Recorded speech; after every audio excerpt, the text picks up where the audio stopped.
sudah memberikan konfirmasi. Oke, hari ini pertemuan kedua kita akan membahas kurikulum mapping. Cuma nanti di apa namanya agenda kita hari ini juga akan ada diskusi kelompok. Jadi kalian nanti akan berkelompok, kita bikin breakout room sebanyak kelompoknya ada 12 berarti ya.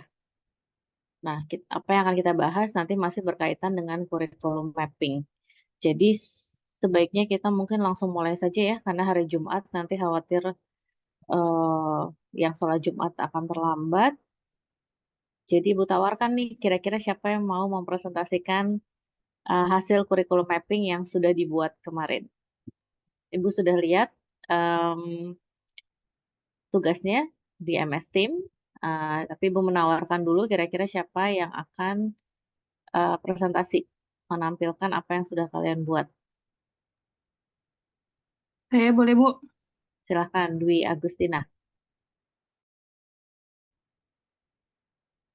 Izin share screen ya, Bu. Oke, Belum bisa. silahkan di share screen. Sebentar ya. Oke.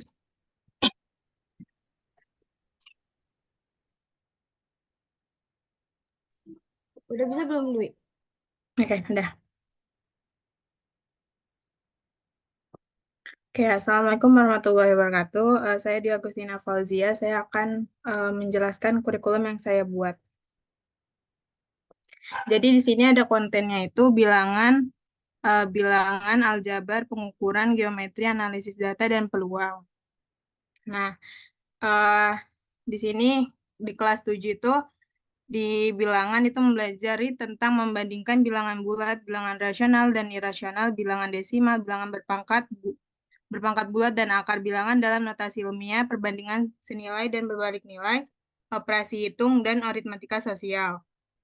Nah, di aljabar kelas 7 itu mempelajari tentang aljabar dalam kalimat matematika dan sifat operasional tentang aljabarnya. Nah, di kelas 7 tentang pengukuran itu belajar tentang jaring-jaring bangun ruang, sifat-sifat bangun, luas permukaan, dan volume bangun data, dan volume bangun ruang. Nah, di kelas 7 geometri itu belajar tentang melukis garis, sudut, dan bangun segitiga dan transformasi bangun geometri. Nah, di kelas 7 itu di analisis data dan peluang itu mempelajari tentang menganalisis data, diagram batang, dan diagram lingkaran. Nah, di kelas 8 itu di konten bilangan itu belajar tentang faktorisasi prima, rasio, di mana rasionya itu belajar tentang skalar, proporsi, dan laju perubahan. Nah, di kelas 8 belajar tentang aljabar, itu menyederhanakan bentuk aljabar sistem persamaan linear dua variabel, tentang aplikasi sistem persamaan linear dua variabel, fungsi linear, relasi, dan fungsi. Itu ada domain, kodomain, dan range. Nah, di kelas 8 itu tentang pengukuran itu ada sifat-sifat bangun geometri, luas permukaan dan volume bangun ruang, prisma, tabung, bola, limas, dan kerucut. Nah, di kelas 8 belajar tentang geometri itu dua garis yang berpotongan dan dua garis sejajar, segi banyak, sifat kongruen dan kesebangunan pada segitiga dan segi empat. Terus yang terakhir itu Pitagoras. Nah, yang kelas 8 tentang data dan peluang itu belajar tentang distribusi frekuensi itu interval kelas, frekuensi, batas kelas, panjang kelas, tepi kelas, nilai kelas, distribusi frekuensi relatif itu ada mean, median, modus, dan range. Di kelas 9 itu belajar bilangan tentang bilangan berpangkat, rasional, pecahan, dan bilangan bulat, bentuk akar, sifat-sifat bentuk akar, operasi bentuk akar, dan merasionalkan bentuk akar. Nah, ini yang di aljabar itu belajar tentang sistem persamaan linear dua variabel, metode grafik, substitusi, eliminasi, dan campuran, dan akar persamaan kuadrat. Di pengukuran belajar tentang bangun datar pada bidang koordinat kartesius, volume bangun datar volume bangun ruang sisi datar, luas permukaan bangun ruang sisi lengkung, dan volume bangun ruang sisi lengkung. Nah, di geometri belajar tentang transformasi tunggal itu refleksi, translasi, rotasi, dan dilatasi. Nah, di yang terakhir ini analisis data atau peluang itu belajar tentang himpunan nilai, peluang empiris, peluang harapan, dan pemilihan sampel. Nah, di sini kan ada garis-garisnya nih, maksudnya itu di kelas 8 ini kan dia mempelajari tentang menyederhanakan bentuk aljabar. Nah, otomatis dia harus bisa belajar tentang operasi hitung di kelas 7-nya itu. Jadi dia keterkaitan konsep. Nah, ini yang kedua ini. Di sini kan ada Pitagoras. Nah, otomatis sebelum sebelum dia belajar Pitagoras, dia harus tahu nih bangun datar segitiga apa yang harus dipakai di Pitagoras. Nah, di kelas 9, di sini kan ada metode grafik. Nah, otomatis di kelas sebelumnya itu dia harus tahu di sini garis yang berpotongan seperti apa, garis yang sejajar seperti apa gitu, Bu. Itu sih Bu dari saya. Oke, baik. Terima kasih, Dwi Agustina. Kita perhatikan dengan seksama. Kita semua boleh bertanya atau berkomentar ya. Said mau bertanya mungkin? Angkat tangan, silahkan. Enggak, Bu, itu emot tepuk tangan, Bu. Oh, tepuk tangan. Gue pikir itu raise hand. Oke, silakan. Mau berkomentar, bertanya tentang, karena kan kalian semua masing-masing buat, jadi bisa sambil komparasi dengan apa yang sudah kalian buat. Apakah sama atau ada perbedaan atau ada hal-hal yang belum termasuk di sini? Silakan.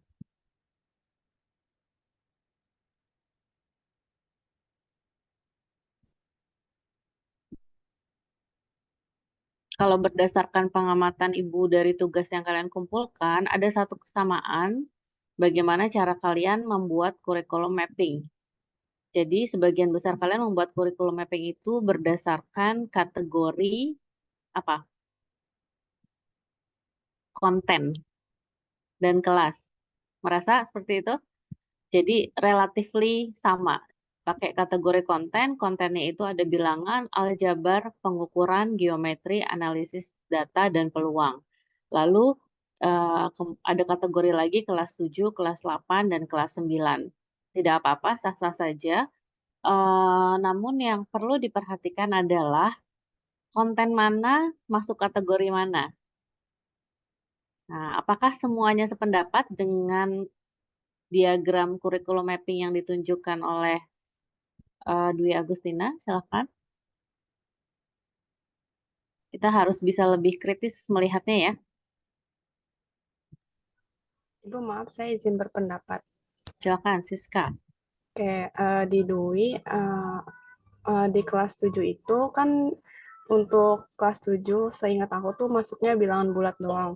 Nah, sedangkan bilangan berpangkat, akar, dan notasi ilmiah itu baru masuk di kelas 9.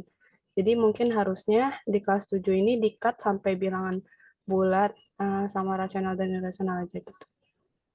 Jadi bilangan berpangkat nggak termasuk gitu? Ya, dia lebih fokusnya ke kelas 9 sih, kan ada bab perpangkatan dan bentuk akar di kelas 9 itu, bab awal. Oke, mungkin yang Dwi bisa berkomentar atau yang lain bisa sambil melengkapi ya. Meng-cross check apakah memang betul tidak ada bilangan berpangkat atau gimana? Gimana, Dwi? Saya waktu itu lihat di buku apa ya? Sebentar. Pokoknya saya lihat dari beberapa referensi sih, Bu. Ada yang dari Google, ada yang dari dokumen yang waktu sepakat sekelas itu. Nah, itu saya lihat bilangan buat berpangkat itu masuk. Jadi saya masukin di kelas 7 gitu, Bu. Oke, jadi kemarin referensi utama yang kita pakai, yang kita sepakati yang mana?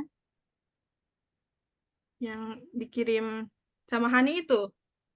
Yang CP dari Kurikulum Merdeka kan? Ya.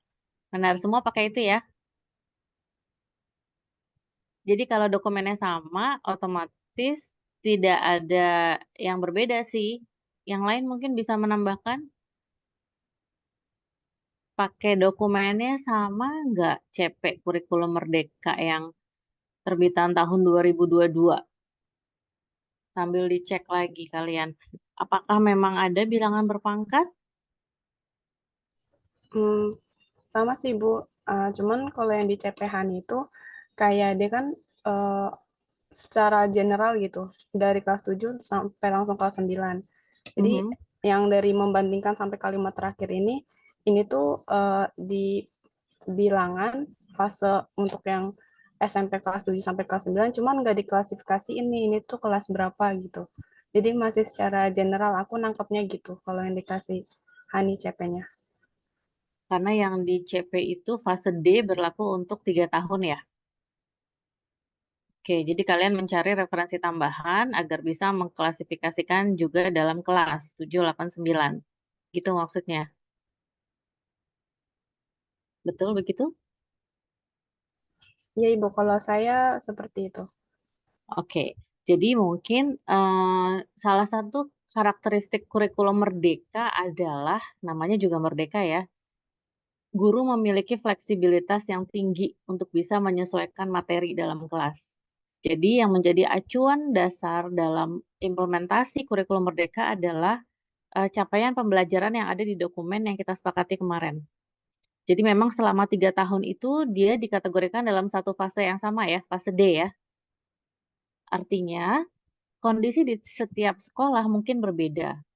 Sehingga di sekolah satu dengan lainnya bisa jadi untuk konten bilangan memang berbeda gitu. Nah, ketika nanti ada buku misalkan Dwi mengambil referensi buku lain, buku cetak ya. Nah, buku ini sebetulnya adalah interpretasi dari kurikulum.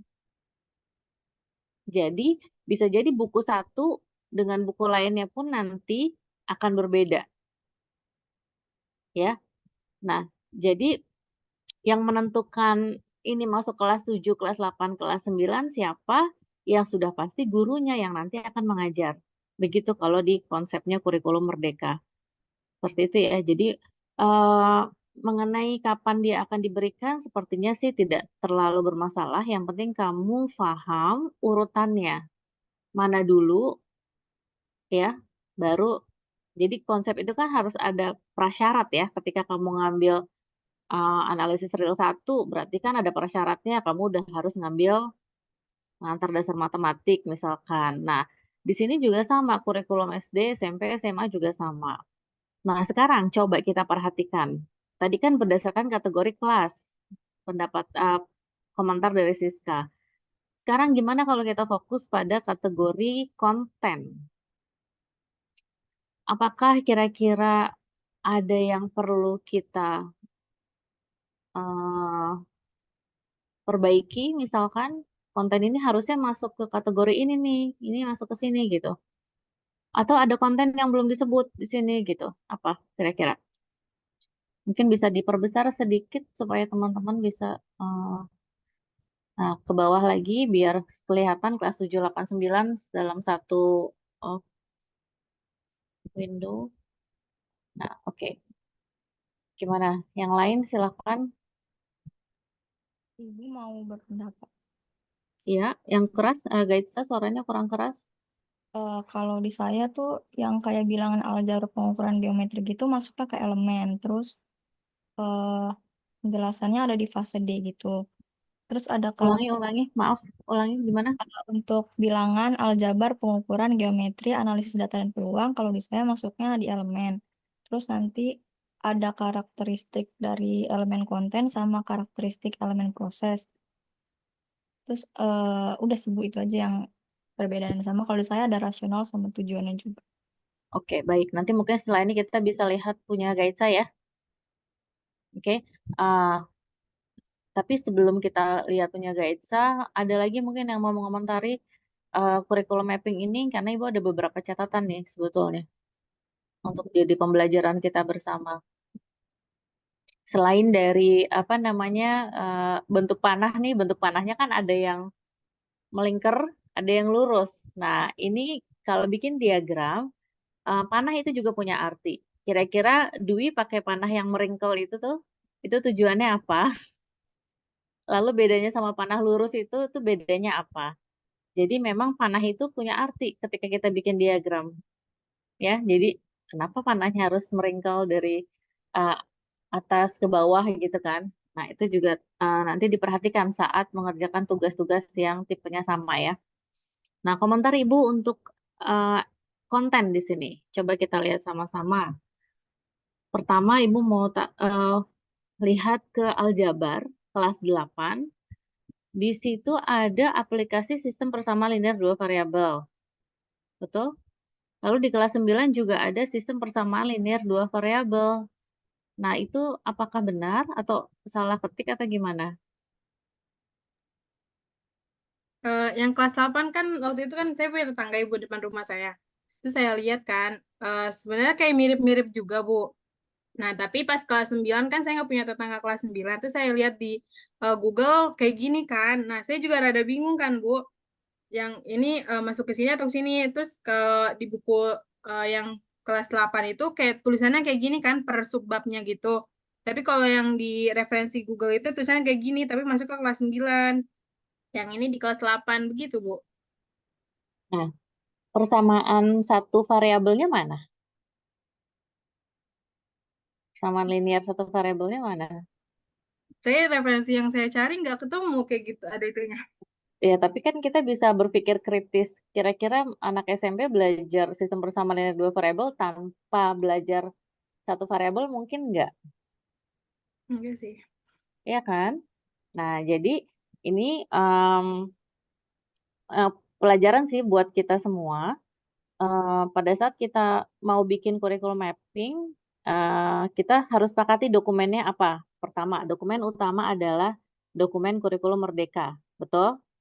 Nah, ketika mau menggunakan referensi tambahan, eh, mungkin boleh disuplemen dengan satu buku aja, karena akibatnya kalau misalkan dua buku seperti ini bisa beda kan? Akhirnya Dwi menggunakan dua buku yang mengakibatkan jadi diagramnya terlihat rancu. Sistem persamaan linear dua variabel ada di dua jenjang. Dan ada konsep penting yang tidak masuk di sini, yaitu persamaan linear satu variabel. Betul? Oke, itu tentang aljabar. Kemudian satu lagi komentar Ibu mengenai konsep antara pengukuran dan geometri. Ada yang bisa menjelaskan mungkin kenapa luas permukaan dan volume bangun itu masuk ke pengukuran? Ini kan semuanya tuh. Di bagian pengukuran itu luas permukaan, volume bangun datar, luas permukaan, volume bangun ruang. Dan volume datar kan ya nggak ada ya. Volume bangun datar di kelas 7. Nah, ini juga ini. Tolong itu ya, dicermati ya. Yang lain ayo dicermati dong, dikritisi. Salah satu tujuan pembelajaran matematika adalah berpikir kritis. Jadi kalian calon-calon guru ayo dimulai dari kelas ini. Kita berlatih berpikir kritis, tidak usah ragu-ragu berkomentar, karena di kelas inilah kita punya kesempatan untuk eh, kalau salah-salah ya nggak apa-apa gitu, nggak masalah. Nanti kalau dia sudah di luar, di dunia kerja, mungkin untuk melakukan kesalahan kita harus berpikir ulang gitu ya. Nah, ketika di kelas nih, silakan. Salah ya nggak apa-apa, namanya juga proses belajar. Gimana nih? Apakah eh, volume dan luas ini kenapa masuk ke dalam pengukurannya ya, Sayed? Silakan. Kalau menurut saya volume sama luas tuh masuk ke pengukuran di bagian massa sama panjang sih, Bu. Kalau buat luas kan itu masuknya ke panjangnya. Kalau volume Mhm. kan bisa kita masukin ke massa benda gitu, Bu. Jadi buat volume suatu benda diukur volumenya berapa. Jadi masuk ke pengukuran udah pas sih, Bu, menurut saya. Oke, baik kalau gitu. Kalau sifat-sifat bangun geometri di kelas 8, coba saya perhatikan yang warna biru tuh, itu kira-kira masuk pengukuran atau masuk geometri? Sifat-sifat bangun geometri ya di situ.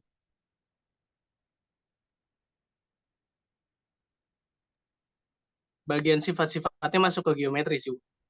Oke, yang di atasnya yang warna hijau tuh ada jaring-jaring bangun ruang, itu masuk ke geometri atau pengukuran?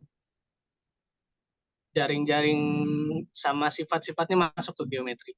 Oke, lalu eh, di bawah kelas 9 juga ada ya, bangun datar pada bidang koordinat kartesius.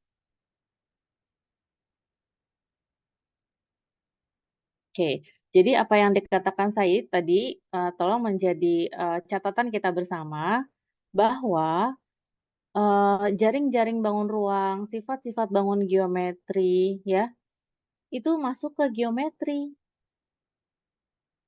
Memang itu dua konsep yang saling berkaitan. Geometri dan pengukuran itu, kalau di buku-buku luar negeri itu menjadi satu istilah yang jadi satu gitu. Geometry and measurement biasanya gitu di judul babnya. Kalau memang geometri aja berarti kayak kamu belajar geometri Euclid situ ya. Itu kan belajar sifat-sifat geometri, pembuktian teorema ya. Jadi kita belajar tapi di level SMP tidak seperti geometri Euclid. Di level SMP kita belajar visualisasi bangun seperti itu. Nah, ketika berkaitan sama luas, berkaitan sama volume, di mana bangun geometri itu kita cari nilainya secara kuantitas, ya, kita kuantifikasi, maka itu menjadi pengukuran. Nah, itu tolong kalian bisa bedain ya, antara geometry and measurement. Oke? Ada pertanyaan? Oke, kita lanjut ke Gaitsa tadi ya. Gaitsa, silakan kita lihat presentasinya. Terima kasih Dwi sudah mau mempresentasikan kurikulum mappingnya. Gaitsa, silakan.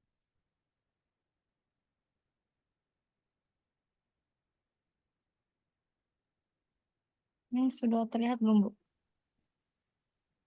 Sudah.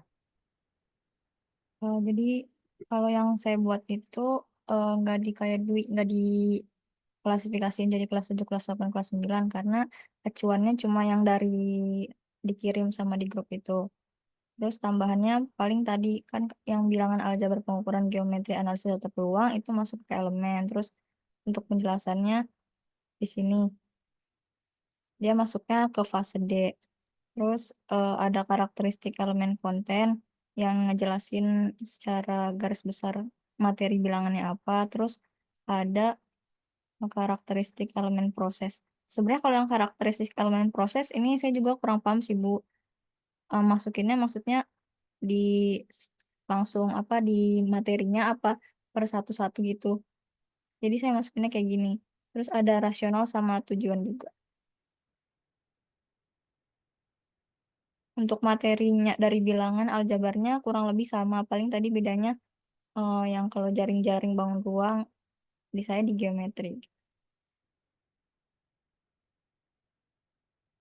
Seperti itu, Bu. Oke, jadi apa yang membedakan kurikulum mapping versi tadi pertama Dwi dan Gaitsa adalah Dwi menggunakan kategori konten dan kelas, grade, tapi di sini Gaitsa tidak menggunakan kategori kelas, tapi ada elemen proses yang ditambahkan. Elemen proses ini apa sih? Ayo, ada yang bisa menjelaskan? Jadi dalam kurikulum Merdeka ada dua, ya. Kalau kamu baca dokumennya semua sudah baca pastikan ya.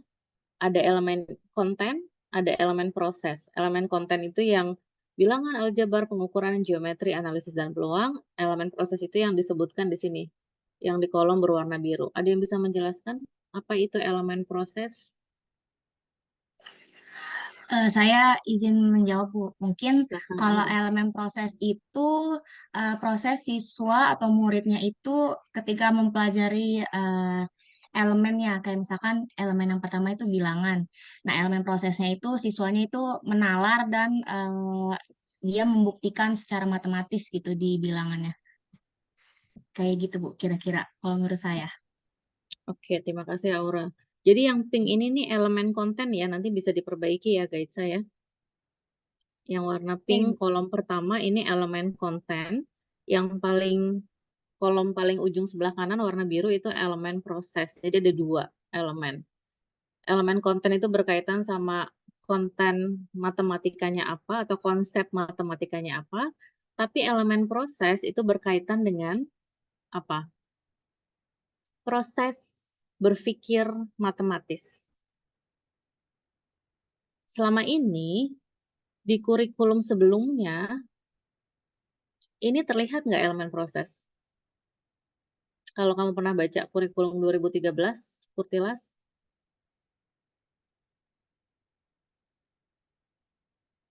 Mungkin ada, tapi tidak secara eksplisit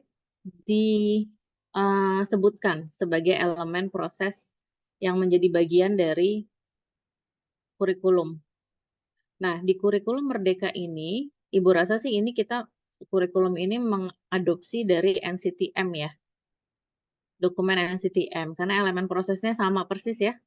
Ada penalaran dan pembuktian, ada pemecahan masalah, ada komunikasi, representasi, dan koneksi. Kenapa perlu dieksplisitkan? Agar guru juga bisa fokus ke proses yang diharapkan terjadi di kelas ini. Karena selama ini kan mungkin kita melihat pembelajaran matematika atau mungkin yang pernah kita semua alami cenderung gurunya menjelaskan, memberikan latihan soal gitu ya. Sifatnya drilling ya, latihan. Bukan berarti itu salah total, tidak ya. Tapi ada elemen proses yang perlu menjadi perhatian, misalkan komunikasi. Kenapa komunikasi penting? Karena banyak sekali siswa-siswa yang tidak bisa mengekspresikan idenya, tidak bisa menjelaskan apa yang ada di pikirannya saat dia menyelesaikan soal matematik. Lalu representasi matematis. Kenapa ini penting? Karena seringkali guru hanya berfokus pada hasil akhir jawaban tanpa melihat misalkan kemampuan siswa merepresentasikan dalam bentuk geometri.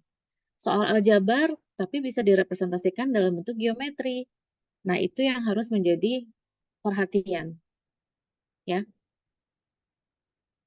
Ibu harap kamu sih udah baca ya dokumen yang Ibu berikan kemarin. Jadi udah punya wawasan apa itu maksudnya elemen proses. Oke. Nah, sampai sini ada pertanyaan?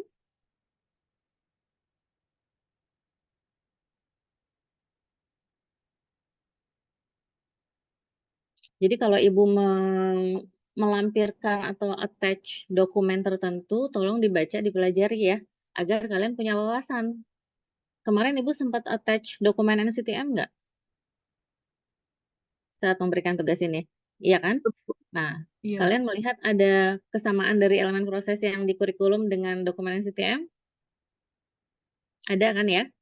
Nah, silahkan itu kalian baca. Memang itu dokumennya tahun 2000, sampai sekarang masih relevan dan banyak digunakan sebagai acuan dokumen tersebut. Gitu. Oke, ada pertanyaan? Nah, berkaitan dengan kurikulum, karena kan kita lagi membedah kurikulum ya.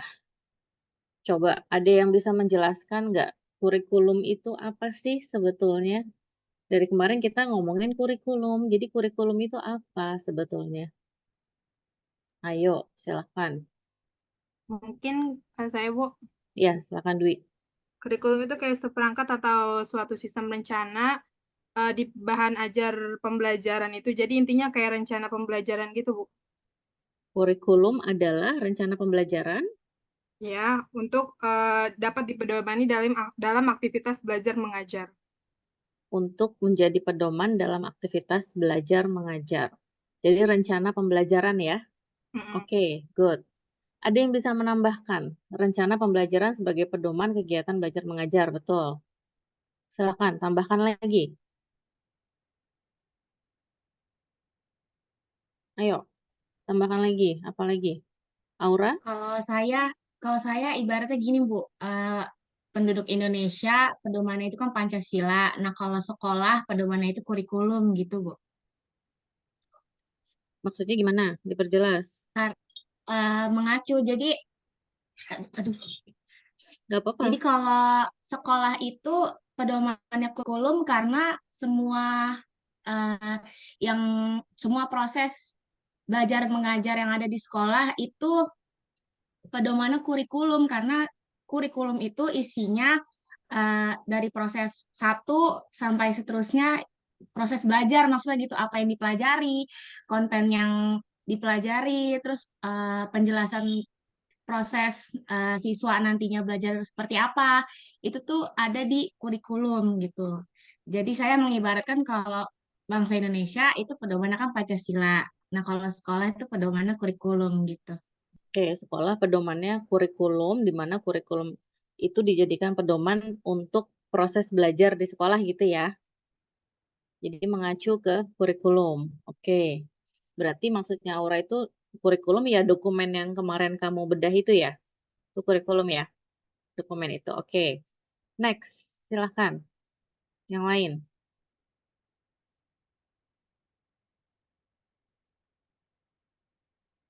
Kurikulum, apa itu kurikulum? Ayo, yang lain nih. Mana nih? Ibu izin jawab. Dinda, ayo Dinda. Ya, jadi kalau menurut saya sendiri, kurikulum tuh acuan di mana setiap proses pembelajaran yang dilakukan di sekolah itu mengacu pada kurikulum. Dan sekarang yang digunakan itu kurikulum Merdeka. Jadi untuk proses pembelajaran yang sudah menggunakan kurikulum Merdeka, itu dia mengacu dengan kurikulum yang ada. Lebih ke acuan dari proses pembelajarannya itu. Oke, acuan dari proses pembelajaran. Kata acuan sama kata pedoman sama maknanya ya?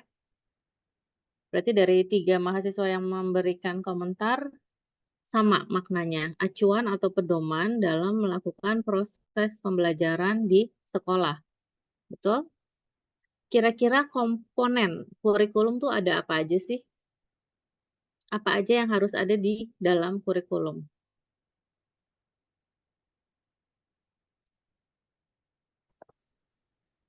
Ibu izin Ya, jawab.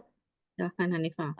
Kalau yang dari pengertian yang udah dikasih tahu sama Aura, Dwi, Dinda, sama siapa lagi ya tadi, itu kan pedoman dan acuan ya. Nah, komponen-komponen itu ada terdiri dari tujuan, terus juga ada materi-materi yang nantinya akan dipelajari oleh siswa, terus ada strategi pembelajaran yang bisa dilakukan oleh seorang pendidik, lalu ada evaluasi. Jadi nantinya kalau misalkan kita bisa bilang kalau si kurikulum ini kan panduannya ya, selain Mhm. untuk memberi tahu tentang isi, terus tujuan, bagaimana strategi pembelajarannya di dalam kurikulum ya di dalam kurikulum ini juga ada komponen yaitu evaluasi, Bu.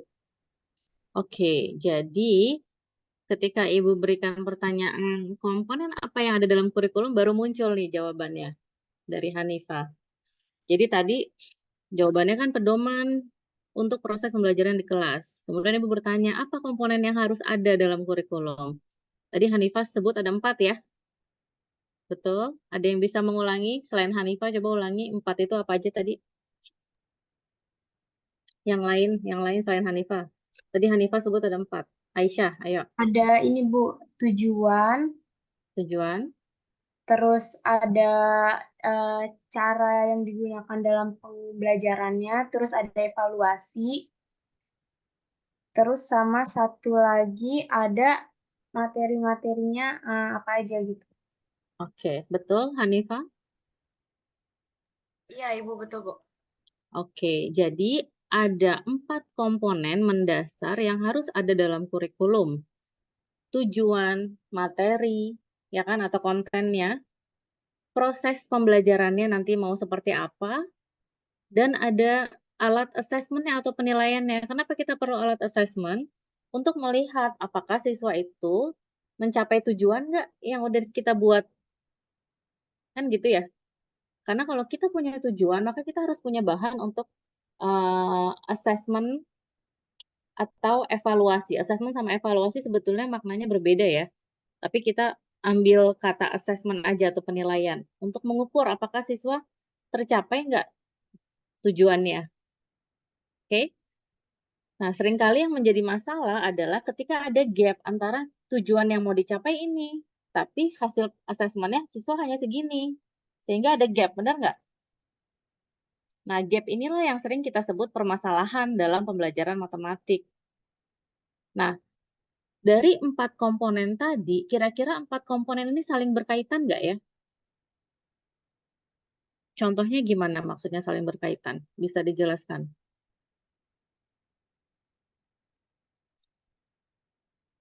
Coba. Ibu coba mau share satu gambar? Boleh? Ada satu gambar di sini yang mau Ibu tampilkan sambil kita bahas kurikulum. Coba sambil dipikirin kira-kira apa sih keterkaitan antara komponen kurikulum itu?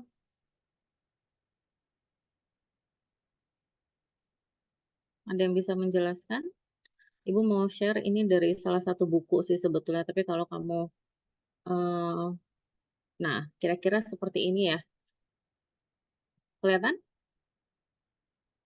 Nah, Tadi, jadi Bu. ini tadi 4 komponen yang disebut tadi ya, ada tujuan, ada isi, ada strategi atau proses pembelajarannya menggunakan strategi tertentu, dan ada evaluasi. Evaluasi ini lebih luas sebetulnya dari assessment ya, tapi di sini kita pakai istilah evaluasi. Mungkin kita bahas sedikit apa bedanya evaluasi sama assessment, biar kita sama-sama paham nih. Ada yang tahu bedanya? Evaluasi sama assessment. Tujuan evaluasi untuk apa? Kalau Ibu izin jawab ya, Bu. Iya, silakan. Sepengetahuan saya kalau evaluasi itu lebih luas karena kita bisa tahu dari yang kita udah susun dari tujuan, isi, dan strategi itu, kita bisa mengevaluasi lebih luas dari itu, dari pencapaiannya kayak gimana, terus penguasaan guru dari strategi pembelajaran yang udah dilakukan kayak gimana, terus pengajarannya kayak gimana, efektivitasnya juga kita bahas di evaluasi.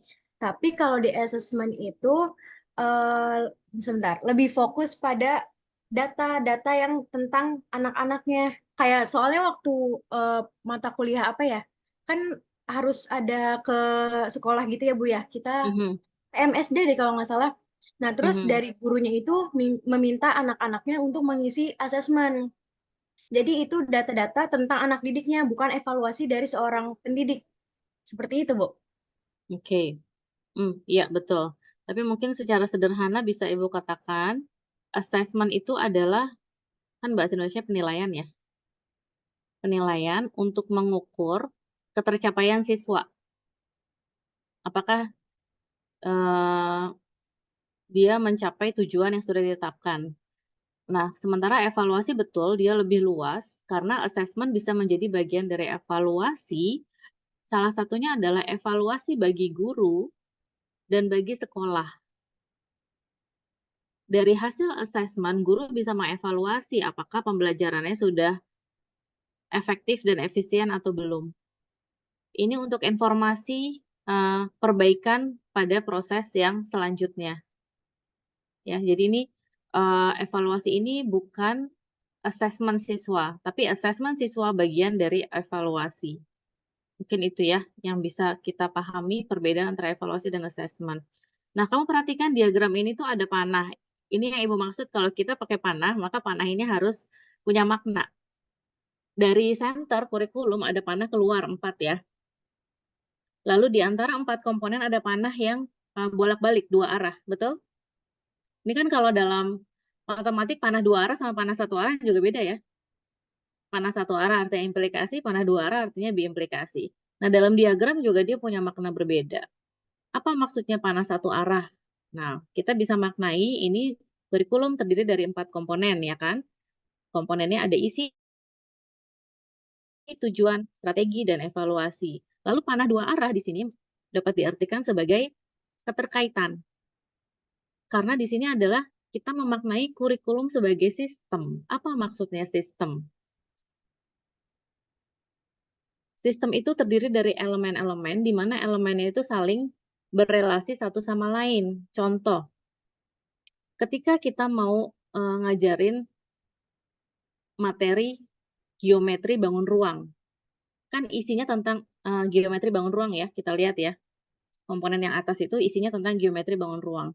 Kira-kira saat kalian mau ngajarin geometri bangun ruang, apakah strategi yang dipilih itu akan berkaitan dengan karakteristik materi atau strateginya bisa apa aja?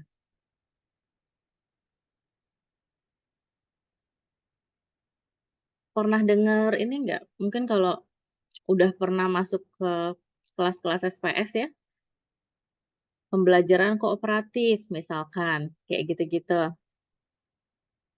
Pernah dengar? Atau tadi balik lagi ke konsep bangun ruang. Kira-kira strategi yang akan guru pakai untuk ngajarin bangun ruang apa sih? Kalau kamu jadi gurunya, Pakai alat peraga, Bu. alat peraga. Kenapa perlu alat peraga, Fauzia? Karena biar siswa bisa membayangkan bangun ruang itu secara langsung gitu Bu. Jadi nggak ngebayang-bayang di otak aja gitu. Jadi biar lebih gampang juga dalam menangkap materinya gitu Bu. Oke, kenapa kita memutuskan pakai alat peraga? Karena memang berdasarkan pengalaman atau penelitian sebelumnya, banyak siswa mengalami kesulitan dalam memvisualisasikan, benar nggak?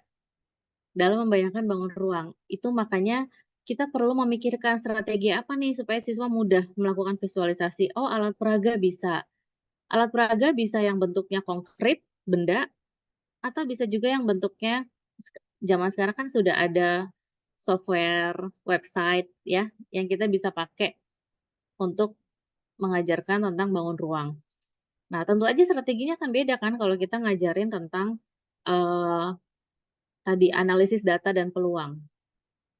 Apakah menggunakan alat peraga? Strateginya? Nah, pasti kan akan berbeda ya. Jadi di sini kita harus melihat keterkaitan antara konten apa yang mau kamu ajarkan dengan strategi apa yang guru perlu siapkan agar tujuannya bisa tercapai, agar hasil evaluasinya baik gitu. Nah, ini nanti berkaitan sama tugas akhir kelompok kamu karena kalian kan harus menyusun satu rencana pembelajaran ya, memilih satu topik nanti kan. Ibu udah pernah jelaskan belum ya? Nanti sambil jalan Ibu jelaskan ya, mungkin pertemuan selanjutnya. Nah, dari sini kalian sudah mulai memikirkan kira-kira topik apa nih yang nanti akan siswa sering mengalami kesulitan dan kamu strateginya mau ngajarinnya seperti apa. Mungkin itu ya. Ini berkaitan sama komponen kurikulum. Nah, selanjutnya Ibu minta kalian nanti masuk ke breakout room. Bisa tolong dibuat breakout room-nya 1 sampai 12. Apa yang didiskusikan dalam kelompok 1 sampai 12 dari tugas-tugas yang dikumpulkan kurikulum mapping kalian, Ibu bisa melihat bagaimana kalian membuat mapping berdasarkan kategori konten. Ya. Tapi masih sedikit sekali yang menunjukkan keterkaitan antar konsep. Ya. Mungkin tadi Dwi sudah mencontohkan satu, tapi masih banyak keterkaitan lain yang belum terlihat dari mapping yang kamu buat. Nah, di tugas kelompok ini silakan kalian diskusikan dalam kelompok keterkaitan antar konsep yang ada dalam materi matematika SMP selama 3 tahun. Ya, oke, ada pertanyaan untuk tugasnya? Bentuknya boleh diagram, ya. Mungkin lebih mudah diagram ya. Diagramnya mau bentuk seperti apapun juga boleh asalkan mudah dipahami. Hostnya siapa? Bisa bikin breakout room 1 sampai 12. Ibu berikan waktu kira-kira 30 menit untuk kalian berdiskusi dalam kelompok dan nanti hasil diskusinya akan Ibu buat pengumpulannya di MS Team secara berkelompok ya. Oke, ada pertanyaan untuk tugas kelompok?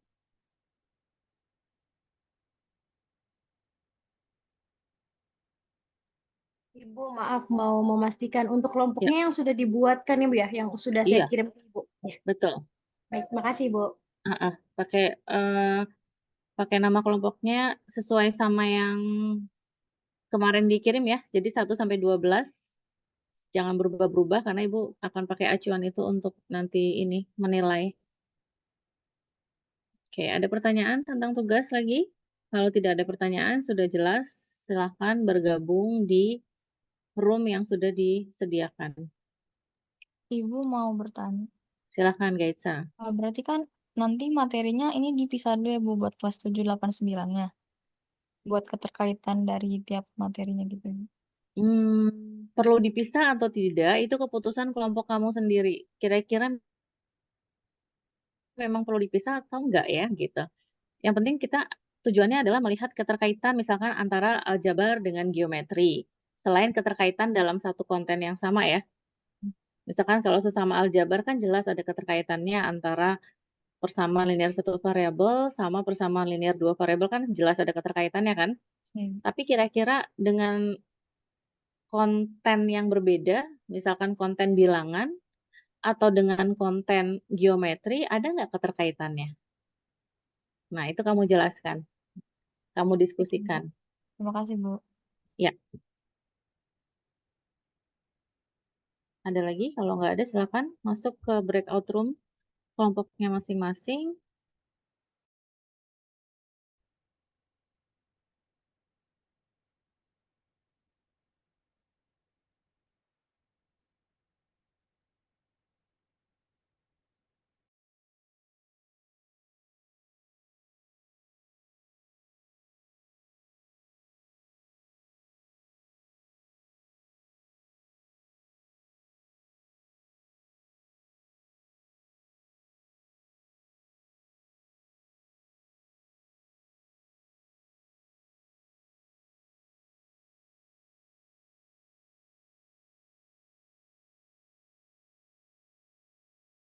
baru.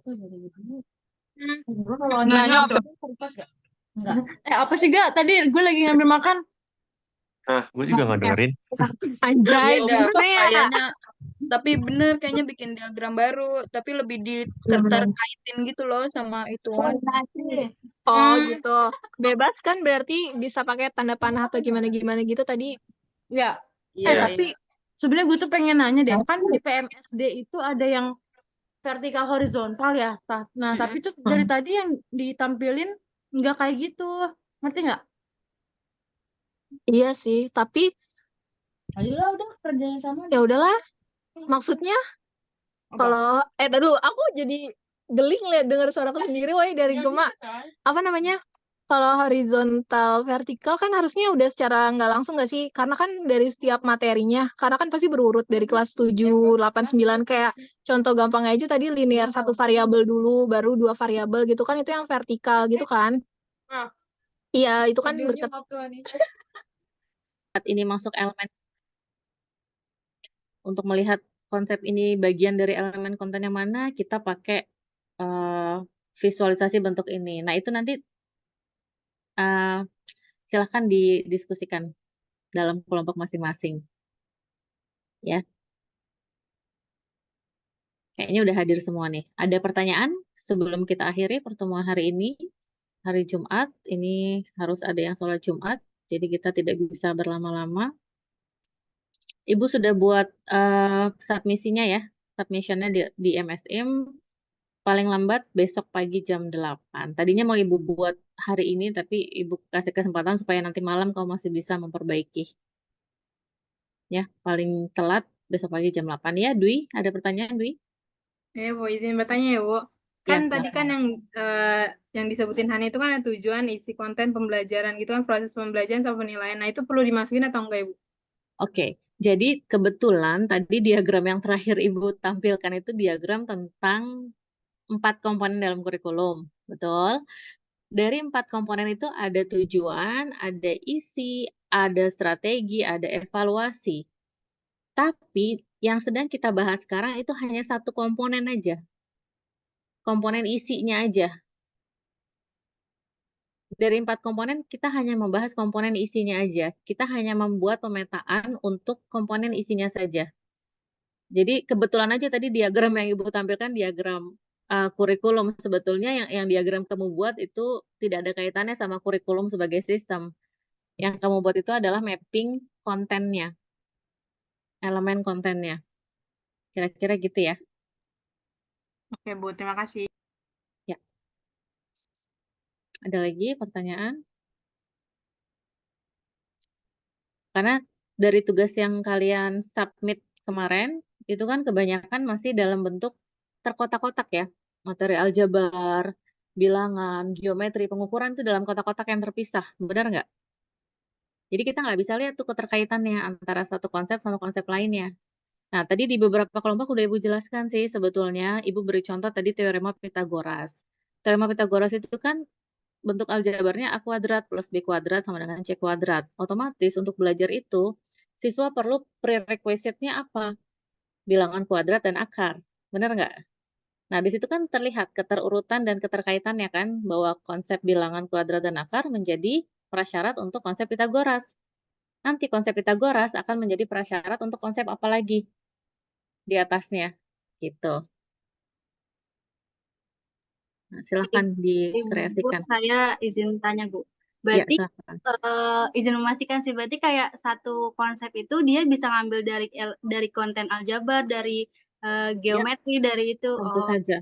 Sangat itu makanya tujuan kita adalah ingin melihat bahwa oh ada keterkaitannya loh ini. Jadi pada saat kita sebagai guru mengajarkan kepada siswa, pemahaman kita akan konsep itu sudah lebih komprehensif. Kita nggak melihat konsep ini sebagai konsep yang terpisah satu sama lain, tapi konsep yang saling terkoneksi. Oke? Oke, Terima kasih, Ibu Bu. rasa ya. Untuk hari ini cukup ya. Jangan lupa tugas untuk pekan depan. Kita ketemu kan di jadwalnya hari Rabu ya. Ya, silakan di-submit sesuai tenggat waktu yang ada di MS Team. Oke, Maaf, terima izin kasih. bertanya. Oh Untuk iya, silakan. pengumpulannya perwakilan atau setiap anggota kelompok, Bu? Ibu sudah setting dalam bentuk grup, nanti silakan dicek bagaimana ya, karena Ibu juga baru pertama nih bikin tugas per grup. Harusnya kalau per grup sih salah satu submit udah oke ya, Iya. sudah terisi ya. Ya, baik, Ibu. Terima kasih. Oke, terima kasih. Sampai ketemu minggu depan, insya Allah. Assalamualaikum warahmatullahi wabarakatuh. Waalaikumsalam warahmatullahi Waalaikumsalam wabarakatuh. warahmatullahi Terima kasih wabarakatuh. banyak, Terima kasih, Ibu. Bu. Terima kasih, Bu. Oke, sama-sama.